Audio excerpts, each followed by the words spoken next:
You're listening to the Naked Pravda. This is Meduza's first and only English language podcast, so please don't be shy about recommending us to your friends and leave a review on Apple Podcasts or wherever you're tuning in.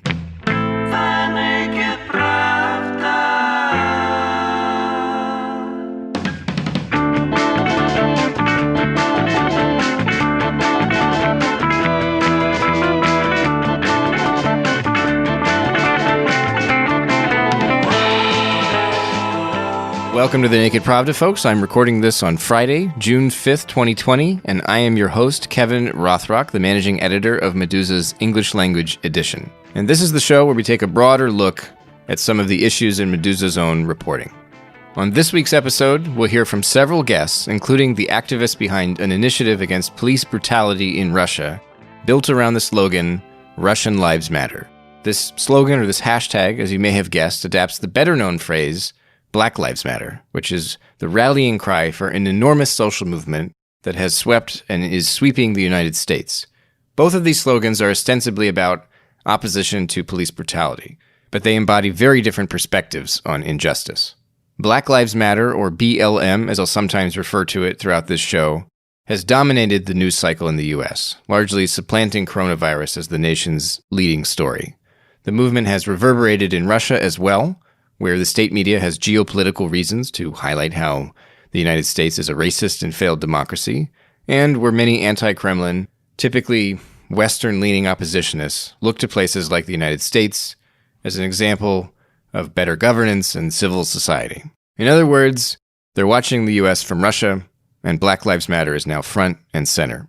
While the Russian opposition is very diverse ideologically, in fact, it's so diverse that it's often crippled by infighting, many prominent and influential figures in this community adhere to views that are generally classically liberal. In other words, they advocate deregulation, they promote a smaller state, and they put their faith in the free market as a solution to problems of Russia's post-Soviet struggles and the oppression of Putinism.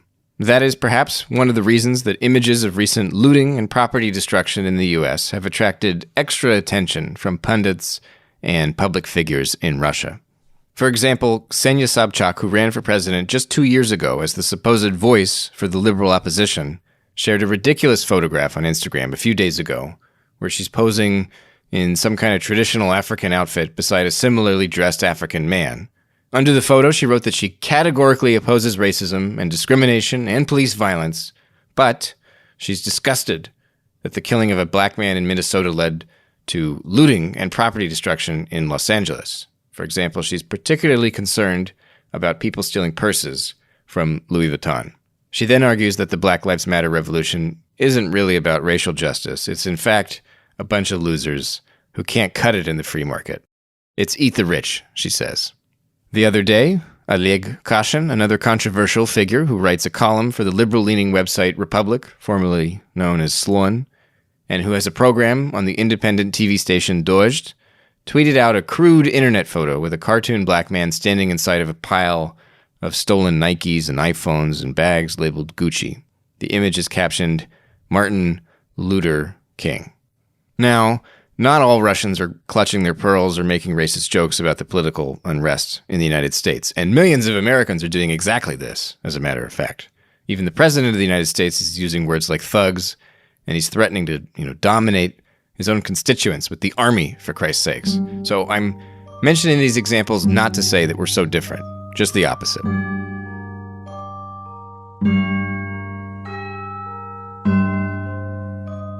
But let's get back to the story I mentioned at the top of this show, the news peg that I'm using to discuss Black Lives Matter on a podcast that's about Russia. Earlier this week, a 27-year-old man in Yekaterinburg named Vladimir Taushankov was killed at his home by a SWAT team after he allegedly stole about $115 in wallpaper and supposedly threatened the store's employees with a knife. Non-uniformed police officers then came to his apartment, banged on his door, and he pepper sprayed them, refusing to let them in. The cops then called his dad, who tried to negotiate his surrender, but the standoff continued and the cops later summoned a SWAT team from the National Guard, as it's called in Russia. They got sick of waiting, and they stormed the apartment. Vladimir supposedly charged with them carrying a knife and what was either a Kalashnikov automatic weapon or merely something that looked like one. State investigators and the National Guard have released conflicting reports on this point. And then the officers shot him 3 times and he died. On Twitter, the hashtag Russian Lives Matter gained momentum after Libertarian Party member and civil society movement head Mihail Svetov added the slogan to a tweet on June 1st about the killing of Vladimir Taushankov. Other libertarian activists then started using the hashtag in tweets about detainees in jails and prisons across Russia who have been tortured at the hands of police and prison guards. By the morning of June 2nd, Russian Lives Matter was the top trending hashtag on Twitter in Russia. Eager to seize the energy generated online, Svetov's civil society movement then organized picketing against police brutality outside Moscow's city police department on June 2nd, leading to nearly 24 arrests. Demonstrators came with signs that said things like, "Who will stop the killers if they're wearing badges?" and "My police are killing me." To find out more about this initiative, I spoke to Svetov, and I asked him what he hopes to do with Russian Lives Matter as a rallying cry. So the first question I had was, the Russian Lives Matter campaign or initiative or hashtag, is this, in your mind, is this like a one-off temporary thing, or is it something you want to build on, and do you expect to turn it into something kind of larger? It will be a sustained campaign? I absolutely think it's going to be a sustained campaign. That's my plan from the early on, from the start. Obviously, I sort of piggybacked from what's happening in the US, but it's also something that is very important to us in Russia because police violence is something we face every day, basically. So every day something like this happens, and that's something that happens routinely in Russia, something I want to bring more exposure to, and obviously it's a long story. So when you use the slogan Russian Lives Matter, you're adapting this very well-known now phrase Black Lives Matter, which is similar insofar as it's also a movement against police brutality, but it's different in that it's rooted in, these concepts of racial identity and institutional racism and social justice. And when promoting the hashtag or the phrase Russian Lives Matter, you have explicitly said, some Russians or all Russians suffer more in Russia than African Americans do or have suffered in the United States. So what I don't want to get into is I don't want to get into like, who's actually suffered more? Like, let's stack it up. Like, Gulag versus Jim Crow and serfdom versus slavery. Like, Gulag was pretty bad, though. Certainly, but that conversation could go on endlessly. I think it would never end. It's like that's similar to like fascism versus communism. I think like there's never going to be a satisfying answer. Can you tell me like why do you think it's necessary or useful to frame the Russian Lives Matter campaign as a response or even a correction to Black Lives Matter? Like, why can't Russia have a movement against police brutality without necessarily diminishing Black Lives Matter? Like, if the goal is just to fight abuses of authority by the police, why not work in unison? Well, first of all, because it's very hard to get enough exposure when you bring something like Russian Lives Matter to the top of the Twitter, you get Western media talking about it. If you bring up something else, it will bring up a much lesser reaction. So there's a practicality to using something like that.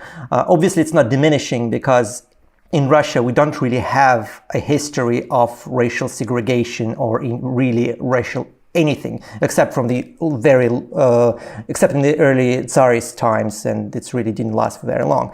So in that sense, within our own culture, it's not diminishing in any way, not even the N-word, which is very, charged in the English language. It's not charged in Russian in the same way, precisely because we never had this kind of conflict between ethnicities. So I think it's a fair play for us in Russia to use that slogan to bring more attention to what's going on in Russia. Because it's much easier to get a reaction from the Western media sometimes than it is to get a reaction from the Russian media, who, if you notice, chose to ignore the hashtag. Yeah, here we are talking, mainly because you did indeed choose this hashtag. Exactly. So it worked. And you're not the only one. What's your response then to people who say that the phrase Russian Lives Matter is in fact harmful insofar as it's similar to saying all lives matter? This is an interpretation of that phrase. And people will then argue that Russia does in fact have racial or ethnic minorities that face institutionalized forms of discrimination, and that using this Russian Lives Matter thing is sort of steamrolling over the core of Black Lives Matter, which is that it's not just police brutality, right? Because cops beat up people all the time. Well, if you're going to mention like Black Lives Matter and all lives matter, a grave disagreement with the political left, of the modern political left. And I think what they do is harmful and divisive. So like when Martin Luther King was living, he didn't call his movement Black Rights Movement, right? It was called a civil rights movement. It was called so for a purpose, because he knew better than anyone else that, I think the quote goes, that darkness cannot drive out darkness. Hate cannot drive out hate. Only love can do that. And he taught the world just that. What happens now is completely different. Now left reinvented collective punishment. Only now it's even worse and concerns the entire ethnic and social classes. And what you get as a under umbrella of Black Lives Movement is, in my opinion, and I feel strongly about it, is a divisive movement. And let me tell you, you can't restore historical injustice with more injustice. It's a dead end. You will only create more injustice and stoke more grievances. So you can only end injustice here and now, and I don't see the left doing that at all with Black Lives Matter. Obviously, there's a problem of racism in the US. Obviously, police is not being impartial when they deal with a black criminal or with a white criminal. But neither our protests are colorblind, and and you can't punish the public, doing all those pogroms and riots and all that stuff. You cannot hold people hostage for someone else's crime. That's collective punishment, and I'm all against that. So I just strongly disagree with the kind of framing that the left uses to do those rallies. Would you call the organized riots and organized looting all across the US, and it's now spreading to the Europe? The same happened in London. What the hell does Black Lives Movement has to do with Sweden, for example? Sweden has no history of racism. It has no history of colonial oppression of any kind, and somehow it suffered the same fate in Stockholm just today. The same riots, the same brutality against not police force, but against just ordinary people on the streets. I just don't get that. I think it's divisive. I think it's a political agenda.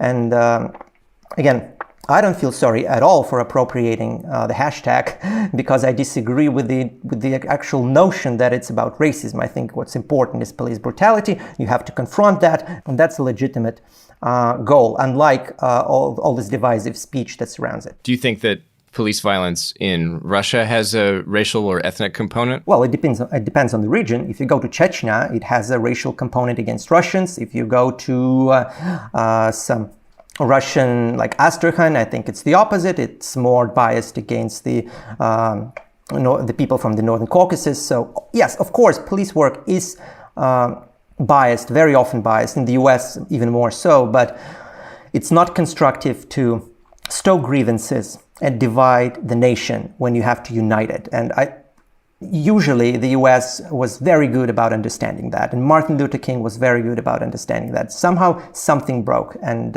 it has to be fixed. When you talk about the Black Lives Matter movement and the protests in the United States, I've noticed that you usually focus on the looting, which is obviously, very, I mean, it's striking, right? I mean, like I whenever I turn on the news or look at social media, I'm also very affected by seeing businesses on fire and police stations on fire. That's wild, right? I'm like, I don't know what to think about that. It's kind of crazy, but you don't seem to have. I mean, and maybe correct me if I'm wrong, because you've also said that you are committed to a movement against police brutality, but it doesn't seem to me you don't seem particularly interested in your commentary, at least your public commentary on Twitter and so on, about the United States, the peaceful protests, which are that's the majority of the people out in the streets right now. Most people are not burning down stuff, and the incidents where black people have been killed by cops. I mean, that's like why people are out there in the first place. They're fed up with it because it keeps happening. So I guess look, why is the looting for you? Because nobody is trying to defend the police. Basically, when police brutality happens, everyone is unanimous about this thing. Those things should stop, and we should work on stopping those things. But when looting is happening, you see something completely different. People forget about all this stuff that I mentioned about not using collective punishment because it's just evil and wrong. They somehow excuse it. They somehow explain it away as something legitimate, and that just breaks my heart and makes me very angry.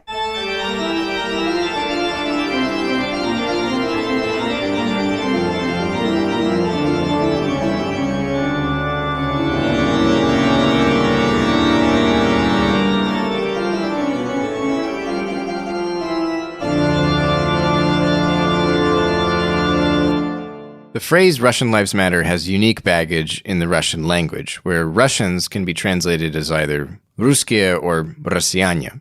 The former word typically has ethnic connotations, meaning that it applies exclusively to white ethnic Russians, whereas the latter term is used less colloquially to refer to all people and peoples residing in the Russian Federation. Svetov has insisted on using the word «русские», and he sparred with the newspaper Novaya Gazeta, which reported on Tuesday's rally outside the Moscow Police Department. In a special explanation, the paper clarified that it does not support Mihail Svetov's nationalistic rhetoric and understands Russian Lives Matter to be a protest against brutality directed at all Russian citizens, россияне. I asked Svetov why he insists on «русские». Well, the funny thing is you can't really properly explain it to your own audience because in English there's just one single word, which I find ironic because that's exactly how I understand it in Russian. Because it used to be not so long ago that the word «русские», Russians, used to mean anyone who called himself Russian. And we had Pushkin, who came from Ethiopia, whose father was from Ethiopia. He was a black man. He called himself Russian, and he's one of our most important poets. Brodsky, who was an ethnical Jew, called himself a Russian poet, a Русский poet. The same goes for Gogol, the same goes for Barclay de Tolly, who didn't even spoke proper Russian. He called himself Russian. Again, I see it as an attempt to divide our society into ethnicities. And that's my biggest grievance against the left, because I think they actually stoke those differences and prevent us from forming a proper working society. And it's my criticism in Russia as well as in the US. I think what left does is divisive, and what I do is trying to unite people.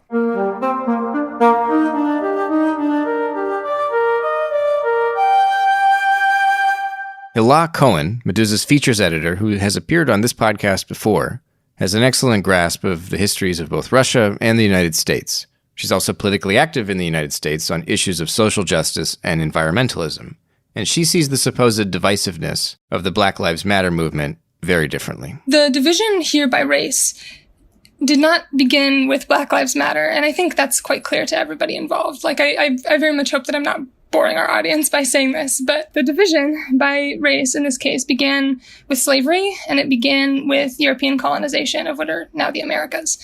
And the unimaginable centuries-long torture, brutality, enslavement that proceeded from that continued to be based on race. And it would just make very little sense to approach the present-day iterations of that without it would be very strange. Obviously, police brutality affects a lot of different people, but just on every level, on a statistical level, on the level of personal experience, the disproportionate nature of these harms is so obvious that it's really interesting to me, why a small group of Russian speakers are choosing to question it when actually a lot of Russian speakers recognize it perfectly well.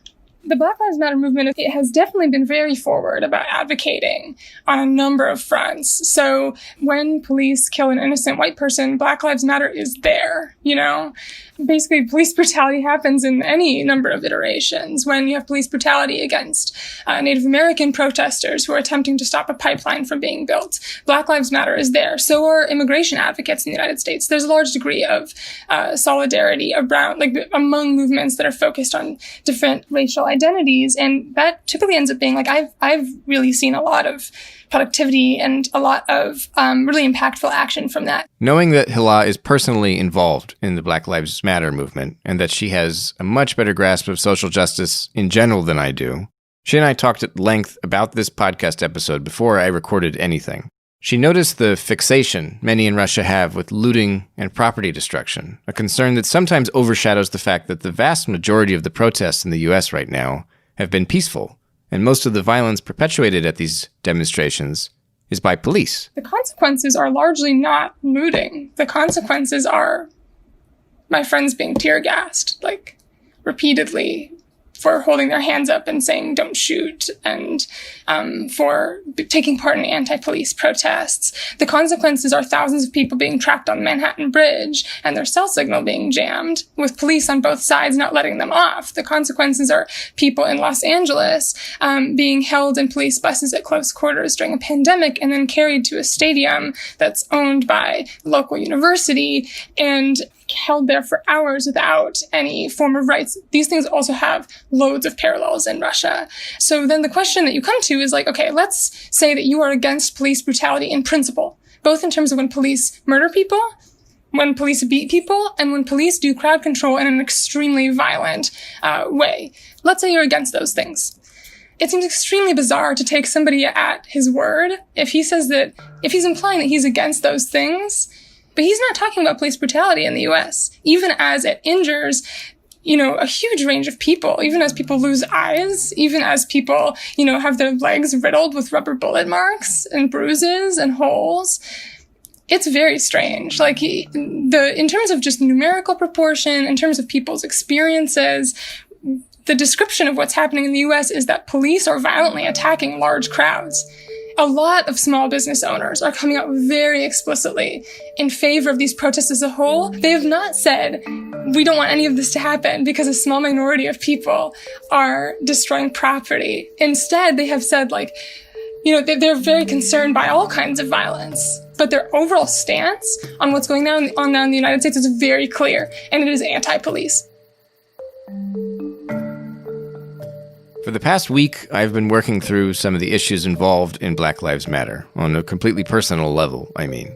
And I've been trying to understand how to reconcile everything I've been learning about BLM with the field that I'm more familiar with, the study of Russia, which of course is the subject of this podcast.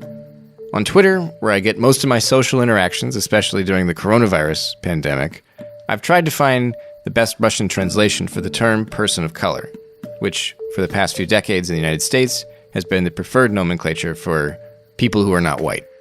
After some back and forth online, I foolishly settled on what I thought was an inoffensive term, человек неевропейской внешности, or person of non-European appearance.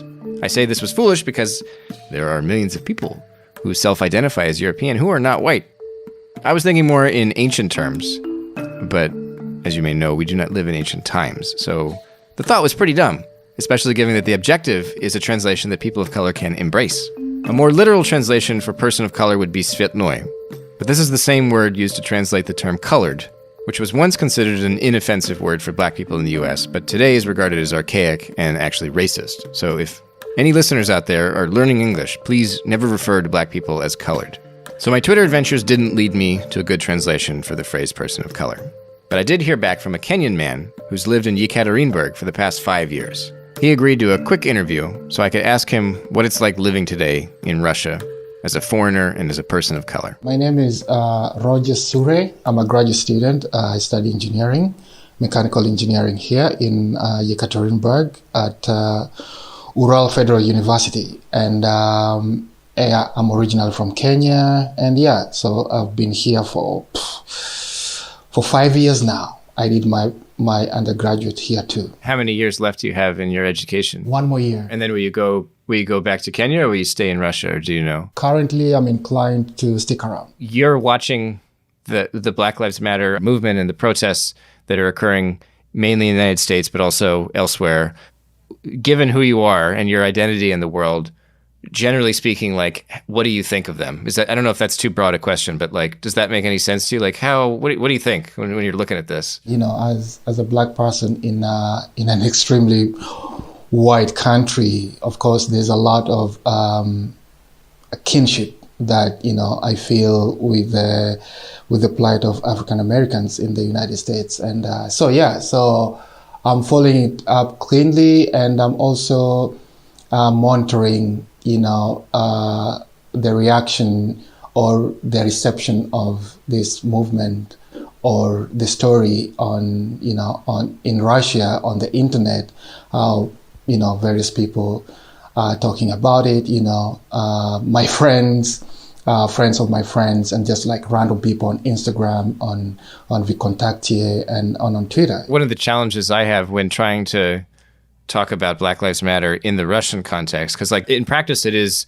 a movement that is centered around African Americans facing institutionalized racism in the United States. But it's it's also, the movement has kind of like caught on elsewhere. And in some places it's solidarity with African Americans. But it also seems to me that there are activists out there who would like the movement to be as broad as a protest movement against all forms of institutionalized racism. And it's not just African Americans that face this. In the United States, it's also people of color. That's the term that's used, right? So you're talking about Latinos and I don't know, any other people that are generally not white, I suppose.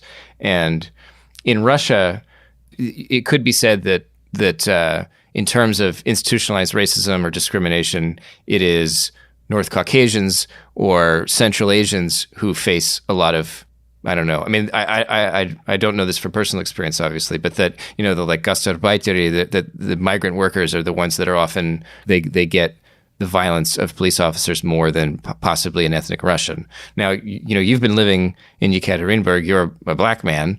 Have you found that people that look like you, are they subject to discrimination in Russia, or is that not a good comparison? So when you have a skill like mine and you live here, of course you are very, very conspicuous. Yeah, you cannot hide.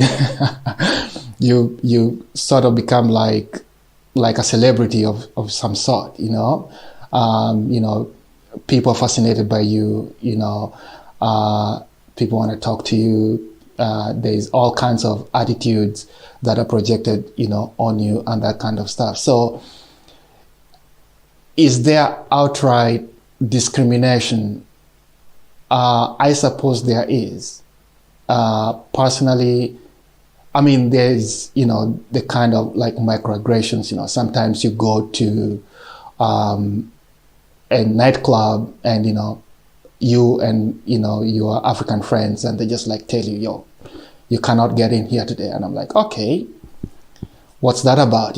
Maybe some African guy misbehaved the last time and they're like, yo, we can't let people in here anymore. Or they just don't want people like you in there. So how do you place that? You cannot. So you just let it go.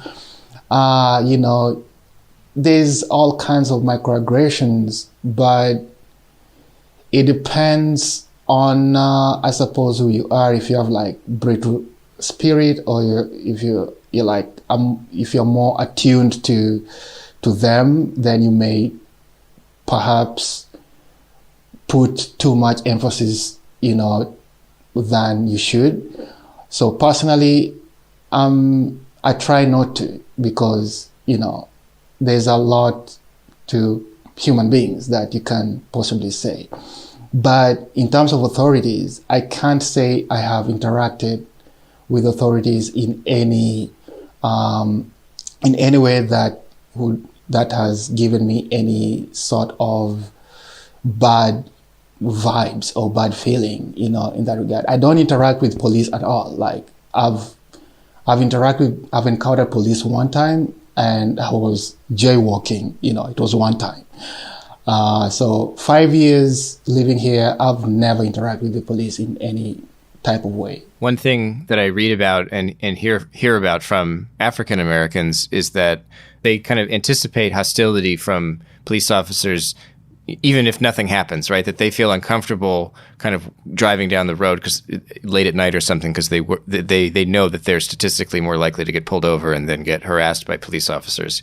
But you're saying that in the time you've lived in Yekaterinburg, there's no kind of fear like that hangs over you? No, it's not been my experience. And even with my other African friends, I mean, yes, I've had friends who have had problems with the police, but because maybe they were fighting, they had like a fight and stuff like that. But people who haven't done any sort of thing, or who are not in any sort of problem, I've never had any of them talk about any sort of experience with the police. So in that, I don't have that experience personally. Also, I'd like to mention that, Yekaterinburg is not that much of a big city. So maybe Africans in Moscow and St. Petersburg, they may have like a different experience from that, from me. Though I've been to Moscow, I think 3 times, and I didn't have any sort of like any different experience from where I live.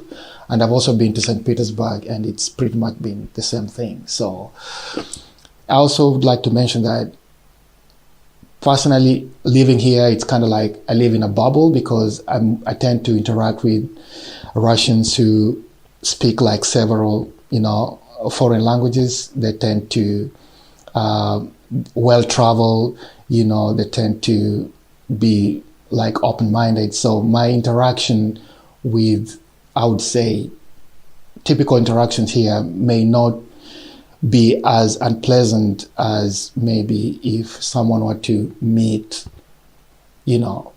other types of maybe not well-traveled Russians, maybe not well-exposed, the type of people who live like in seclusion or something like that. So it could be different with those kind of people.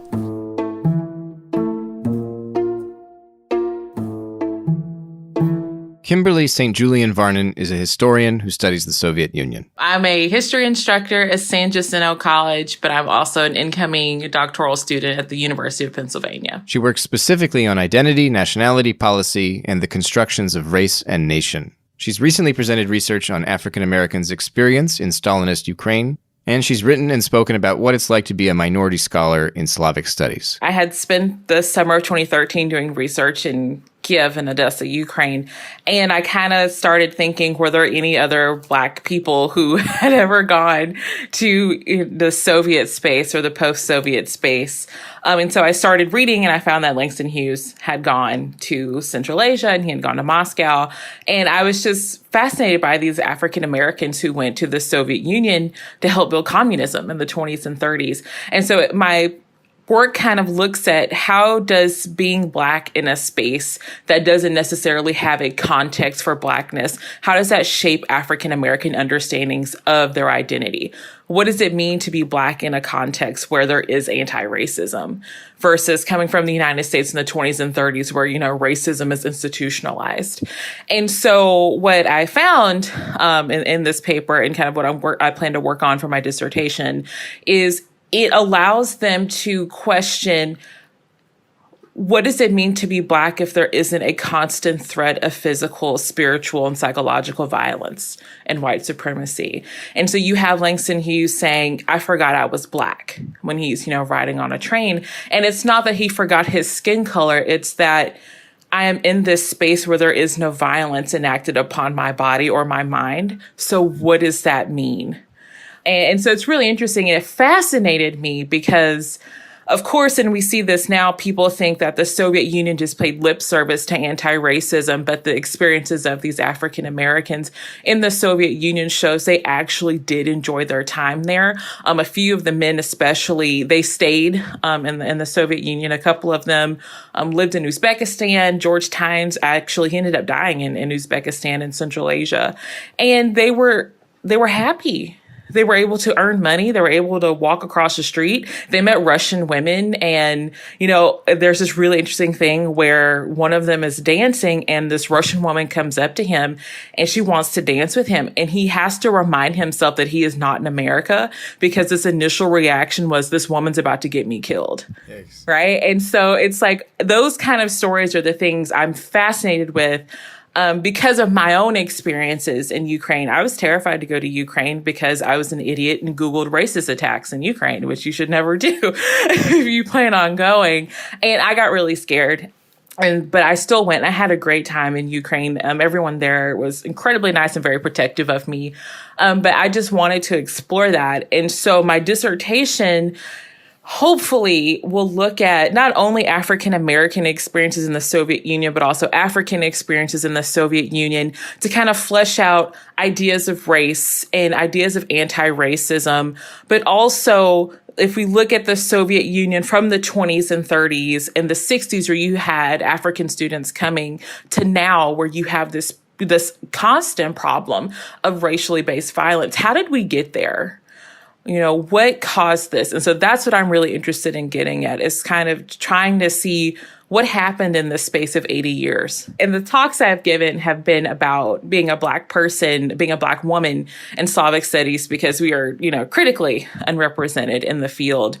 And just talking to current undergraduates and some of the students now who will be going to graduate school about what to expect in the field. Unfortunately, we do have an issue with racism. I have been confused and treated as a, member of environmental services at a National Slavic conference, right? Because I didn't have my name tag on. They presumed that I was there to clean up after them instead of to listen to these engaging papers, and kind of showing people in our field, you have to be open-minded. You can't think the one person of color in the room is there to clean up after you, right? And also to bring to the forefront, you have Black and brown students who are interested in the Soviet and post-Soviet space. They're fascinated by Slavic languages and literature, but going to the country, going to the space can represent a chance for physical danger. And that it doesn't mean they don't want to go, but we need programs to understand that and to help us when we're on the ground. You can't just drop a student of color in Russia and not check up on them, right? You need to have those kind of things in order, because when we do our research, we have to tell our families. I told this to my mom, hey, this is where I'm going to be. And my mom said, I need to know everything you're going to be doing, so if anything happens to you, I can bring your body back home. Like, these are the conversations we're having to be able to do research. And so that's kind of what I do on the public front, like outside of my research, is to bring more awareness to the fact that people of color are in this field. We've been in the field for a while, but if we're going to survive and still be somewhat diverse, we have to start recognizing these issues. So gone are the days when an African-American person can go to Russia and experience life where they're free of constant. The situation's now very different. It's very different. And it's also different because I'm a woman. So my experience would be very different from like an African American or African man. I'm not necessarily seen as like a threat. I'm not trying to, take Russian women, but also like I'm exotified, right? And so like when I was in Ukraine, people called me a prostitute. And I was like leaving the archive. I'm dressed like a librarian. And this guy kept asking me, are you working? And I am like translating in my head. I'm like, am I working? And I'm like, you think I'm a prostitute? So it's things like that. But the violence is an issue. I was very lucky. I was only like harassed orally. I wasn't, physically attacked, but it was still a very big concern for me. I didn't go out at night. I did not go anywhere near a soccer stadium because I knew those could be places that are dangerous. In terms of interacting with your colleagues, and with, say you described this like an interaction where somebody mistakes you for, custodial services or something. How do you handle that? Like, I guess like, I wonder, like, I'm sure that put in that situation, I would be capable of making the same mistake, and I would be mortified if it were pointed out to me that I were wrong. Where do you go from there? Like, how do people get better than that? I was in New Orleans for this particular conference, and it took me a moment to kind of realize what happened. And so I put on my name tag. I said, I don't work here. I'm a student, and it's one of those things where you just have to show that you belong in that space. And when it comes to our colleagues, just take a moment to analyze the situation. And like all the janitorial services at this hotel, they were wearing uniforms. Like I was just wearing regular grad student clothes, right? And so just taking a moment to be like, okay, this person is in this space. They're taking notes. They're probably here for a panel. And just being more aware of the fact that you do have people of color in the field. And it seems rare, but there are a few of us here. This isn't the first time Russians have watched racial unrest unfold in the United States. In the past, I guess 1968 was the big year of kind of like street unrest in the U.S., but like there's civil rights movement before that and during that, like a lot of like racial injustice right at the forefront, and a lot of literal unrest on the streets of the United States. Right now, I see some of the response, at least from like Russian state officials, is kind of like, well, police brutality is an issue, racism is an issue, but thank goodness, we don't actually have to deal with that like the Americans do.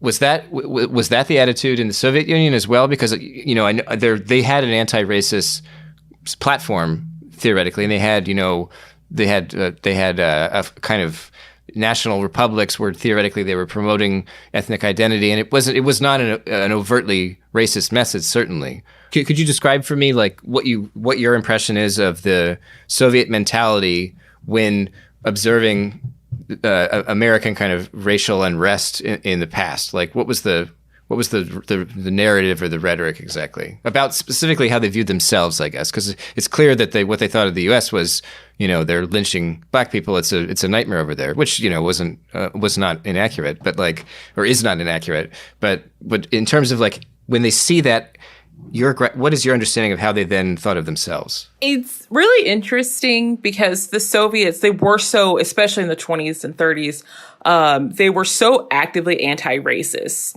Lenin saying, black workers of America were the most oppressed of the class, very aware of it.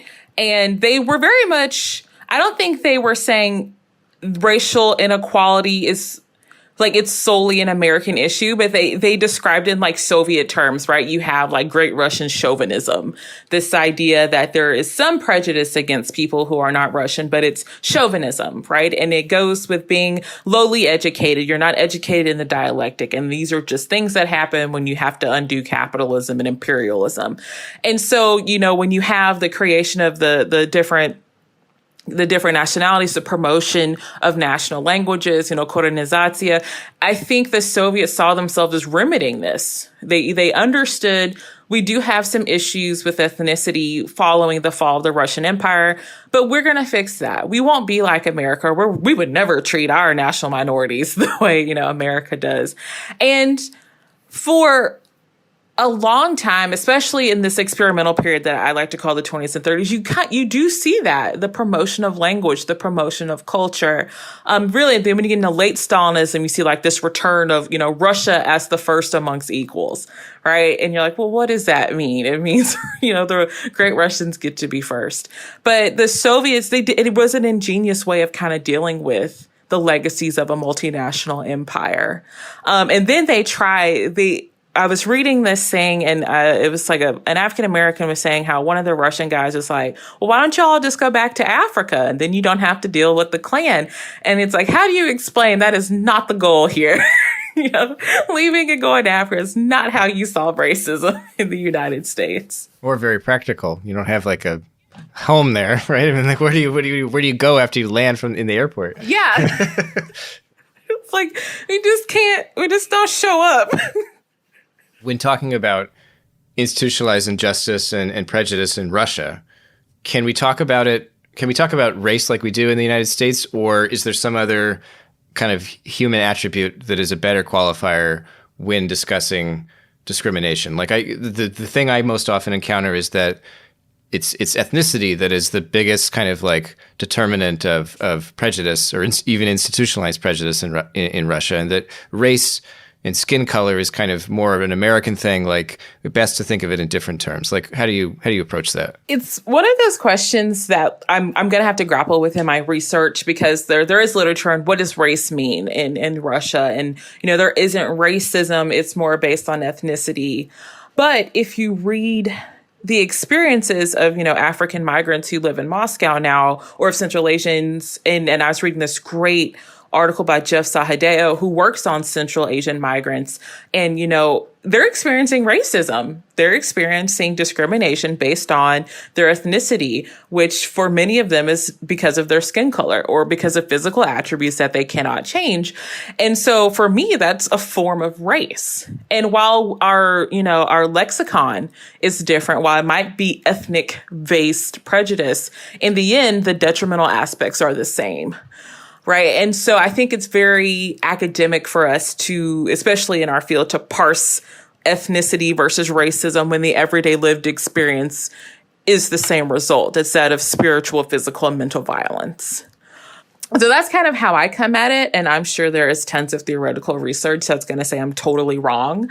But like when I was when I was concerned about skinheads getting on a subway, I was not thinking of, is this an ethnic issue or a race issue?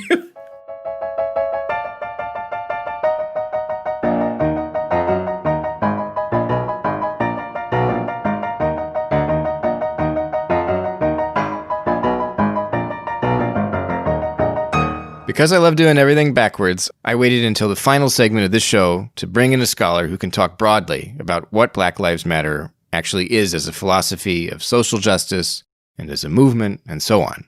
For these insights, I was lucky enough to speak to Meredith Clark, an associate professor in the Department of Media Studies at the University of Virginia. I think it's important to first explain what Black Lives Matter is, because there are three dimensions to it, right? There's the hashtag Black Lives Matter, and that's how people connect with one another. There is the chapter-based organization, where you've actually got groups of people in different cities that come together, they meet, they strategize, that sort of thing.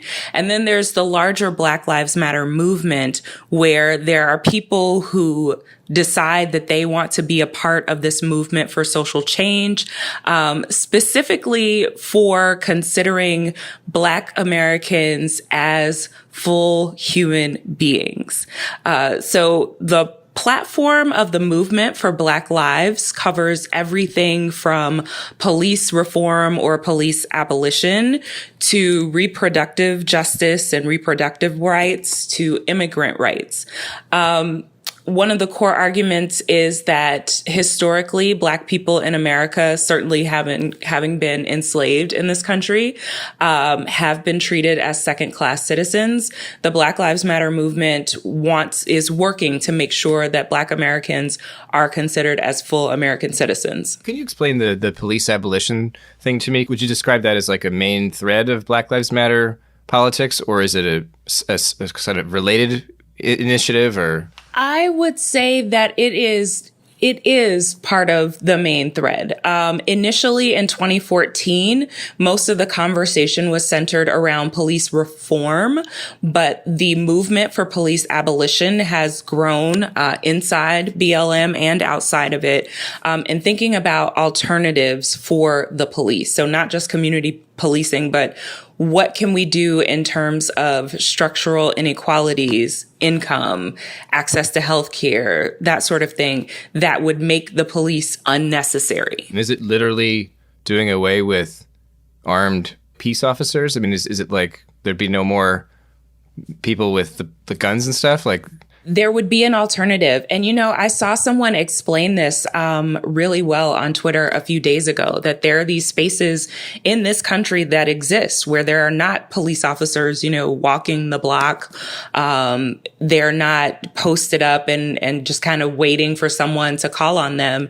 And that's in really privileged neighborhoods and gated communities where you don't have a police presence. And so what could it look like if our society was structured so that everyone had that sort of life, had access to those sort of resources? And then, like, what would happen if somebody killed someone or someone stole a car? Like, who in theory, like, who would be called then? Who would respond? I imagine it would be the community. And this is where my expertise about this falls off. I will say I am not an abolitionist yet, because I have a really hard time thinking about what alternatives to policing are going to look like. But as far as I know and have studied and have listened to people talk about it, that's when the community would come into play, that they would do reparative and restorative justice work. How does the BLM movement, is it able to accommodate a movement that sounds like Russian Lives Matter? Like, how flexible is the rhetoric, I guess, like, or the logic of the movement? Like, if I mean, certainly in the United States, it's very specifically built around the legacy of institutionalized racism against African Americans. Say if you move this movement to a country that doesn't have that particular legacy. I mean, most countries don't have the legacy the United States have. We kind of stand out in terms of like institutionalized racism against African Americans. But institutionalized racism exists all over, right? So could Black Lives Matter be used as a sort of larger framework for another anti-police brutality movement in another country? When this movement spreads beyond the United States to a place like Russia, or let's say somewhere else in Europe, or I don't know, to somewhere else, how would you respond to locals there who say, it's the European colonists that then settled in the United States that built this whole system of of segregation and slavery and so on, we're not.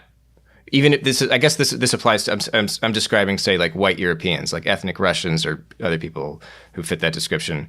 Their response might be, well, that's not our original sin. We're not to blame for that. So there's no place for BLM in our country. Anti-Blackness is global. It is a global phenomenon. It's a global problem. And just because it doesn't show up as a black-white problem, like in that binary, doesn't mean that it's not part of other social problems that other countries experience. So if you think about racial hierarchies, right, with Blackness being positioned at the very bottom, with whiteness being positioned at the very top, the further you get away from whiteness, the more of your rights are eroded, the less human you are thought of. And so, yeah, maybe this black-white setup that we've got here in America doesn't directly translate over in Russia, but you could look at ethnic minorities in Russia, you could look at religious minorities in Russia, sexual minorities in Russia, and think about how their persecution and their marginalization looks very similar, if not identical, to what Black folks have and are experiencing in the States. I know that you've done some research on what you call the celebrated cases that then kind of fuel the way that police brutality is covered in the media and understood on social media. Can you explain to me how the celebrated cases this concept operates, like you call it interactive construction of police brutality? How does that work exactly? So the celebrated cases is actually something that I take from other researchers, where they talk about the way that an act of police brutality or not even police brutality, an act of brutality among two individuals where one of them is killed or somehow becomes a victim, becomes essentially a cause celebrate in the media. And so you can think about this with someone like Michael Brown, and you've got the narrative around him having his hands up, him not being a direct threat to the officer. Same thing with George Floyd. You can look at it in terms of sexual violence. You could think about it. I'm trying to think of some other cases with Matthew Shepard in the United States, this gay young man who was beaten, tied up, and left for dead outside. It is this construction between the news media, the police, and other actors that helps people think about how violence and these particular interactions work and which ones we consider important and why certain ones are considered important versus others. So like right now in the United States, George Floyd is one of these celebrated cases of police brutality, certainly because we've got video of him begging in the final moments of his life, his final breaths, right? But Breonna Taylor was killed, 2 months prior in her home, because her boyfriend fired upon police officers who were there serving a no-knock warrant. They had no idea anyone was coming. It's the middle of the night. You would think someone's breaking into your home. And what is a no-knock? Oh, no-knock warrant, just for listeners who might not know that. A no-knock warrant. In the United States, if you're going to enter someone's home, you have to have a warrant signed by a judge that says you have probable cause to be there if you're law enforcement. And a no-knock warrant says that you don't have to let the person know that you're coming. You don't even have to knock on the door to let them know, or bang on the door in the police's case, to bang on the door to let them know you're coming. You can kick the door in and go in, seize them, search the apartment, that sort of thing. So the police get to this woman's home in the middle of the night. They break in the door. Her boyfriend starts shooting at them, and she is killed by the return fire. But her cause isn't as well known. It's not as well talked about as George Floyd's is. And so you have to kind of pick apart why that is. And in this case, it looks like it's because one, we can see, the other one we can't. There's an argument to be made that one is a man and the other is a woman. And so her story just isn't deemed as important. Because in America, men enjoy a position of privilege, we tend to focus our attention on them.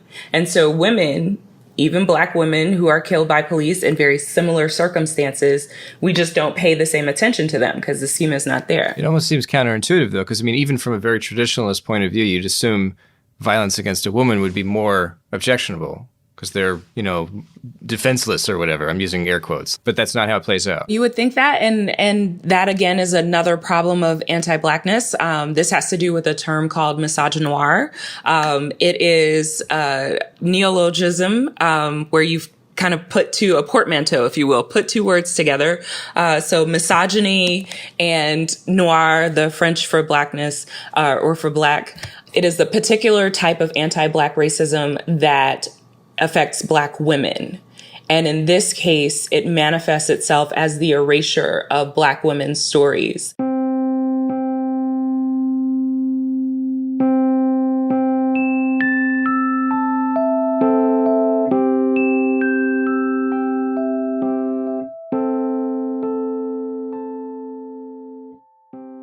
So, as you can see, and as listeners might already know, I'm a white guy. And so one thing I've been reading about in the last week, really, honestly, to try to wrap my head around what's happening, is the concept of white fragility, which is something that, like, as I read about it, I'm like, like, this is exactly how I often feel.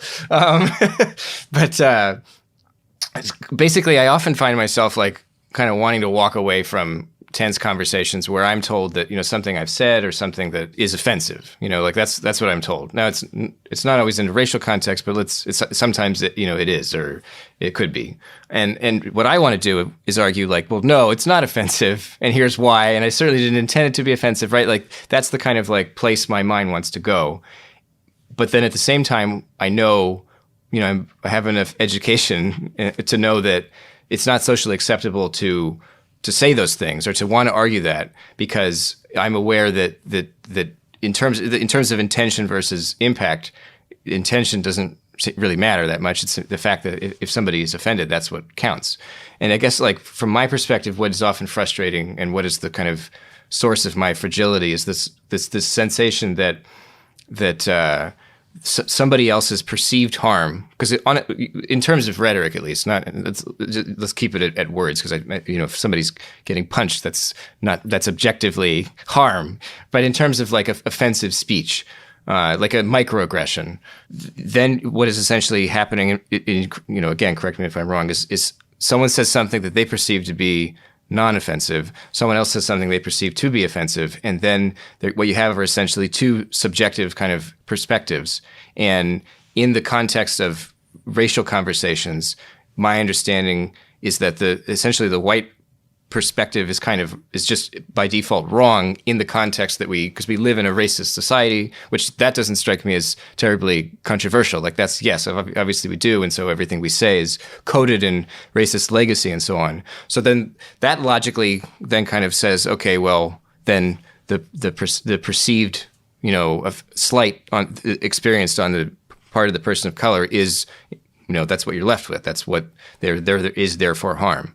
But then the result is essentially that I can say something without meaning for it to be offensive, and then I have to apologize because it has offended someone.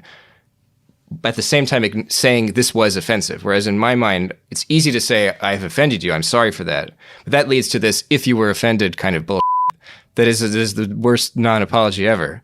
But it's then hard for me to also believe, well, that is offensive. Like I can believe I have offended you. That is you are offended.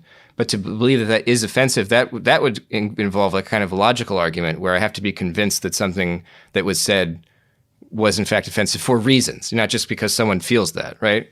So I don't know. I hesitated to ask that question because it is it's just a sparkling display of white fragility. But that's kind of like, as I'm reading about the concept, that's been a frustration that I've been trying to articulate. What do you think about that?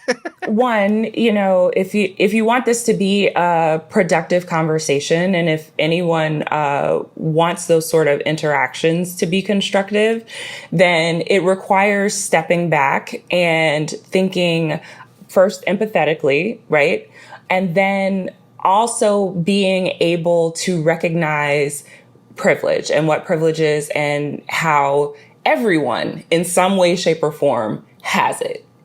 The privilege that is being unlearned and the assumptions that are being unlearned and the language that is being unlearned at this time is tied to race, it's tied to gender, it's tied to class. And that's difficult, and it's difficult for everyone. And so I encourage people to think about the learning experiences of it and to do the best that they can to step away from the emotional nature of it. You know, the basic human impulse is self-preservation. And when it feels like, even on a social level, that we are, you know, that there's some sort of harm coming at us, whether it's because of the words we used or the impact that those words had or the ways someone perceived them, doesn't matter. Our basic impulse is self-preservation. And to unlearn some of that privilege, you have to let go of some of the self-preservation. And to put it in context, one of the things that I often point out is, you know, this is difficult because someone has said something that is offensive.